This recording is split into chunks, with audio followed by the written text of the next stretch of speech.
শাকিব খানের মতো chocolate boy আমাকে বলা হয়, ঠিক আছে তাহলে শাকিব খান একটা বড় চকলেট, আমি একটু ছোট চকলেট। সব কথা সব জায়গায় বলা যায় না। অভিনয়টা যত সহজ, উপস্থাপনা যত সহজ, কিন্তু বিয়ের পর আমার কাছে মনে হয়েছে যে ওগুলার চেয়ে সংসার করাটা অনেক বেশি কঠিন। না একবার যদি বলে ফেলে অভিযোগ আছে তাহলে তো ভাত বন্ধ। বৃষ্টির দিনে কি খেতে পছন্দ করি এখন, ওটা কি 24 ঘন্টা একদিন না 12 ঘন্টা একদিন, তাহলে আমি ওভাবে বুঝে কথা বলবো। আর ওটা যদি পেটের খাবার হয় তাহলে অবশ্যই ভুনা খিচুড়ি, ইলিশ মাছ, গরু মাংস ভুনা, যদিও আমি এই ধরনের খাবার কম খাই। তারপরে এই ধরনের সিজনগুলোতে মিস করি না। তবে আজকে এই মুহূর্তে বৃষ্টি স্নাত অনুষ্ঠানে আসার আগে আমি ইলিশ ভাজা খেয়ে আসছি। আসলে সবকিছু মেনটেনেন্সের উপরে, এটা কোনো ধরে রাখার কোনো রহস্য নাই। আপনি টাইম মতো কাজগুলো করবেন, কাজের প্রতি ডেডিকেটেড থাকবেন এবং সৎ থাকবেন, তাহলে আপনার কাজগুলো মেনটেনেন্সটা অনেক সহজ হবে। কারণ অ্যাঞ্জেল জলি যে আমাদের জাজের একজন নায়িকা, ও আমার বন্ধু, এই জন্য তো আমি জলি মাইন্ডের অনেক। সংসার করা বেশি কঠিন।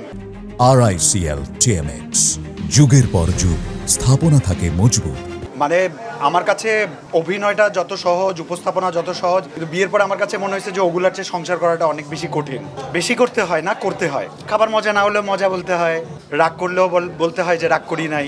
মাঝে মাঝে একটু ট্র্যাপে ফেলতে চায় বউরা, বলো কোনো অভিযোগ থাকলে বলো, তখন বলতে হয় না না কোনো অভিযোগ নাই। একবার যদি বলে ফেলে অভিযোগ আছে তাহলে তো ভাত বন্ধ। না আমি মানুষটা এরকমই, যেহেতু মানে প্রোডাকশনের অনেক কিছু সহ্য করতে হয় আমাদের, ওখান থেকে আমি ধৈর্যের পরীক্ষাটা শিখে নিয়েছি, ওটা সংসারে কাজে লাগাই, এই জন্য সংসার টিকে গেছে।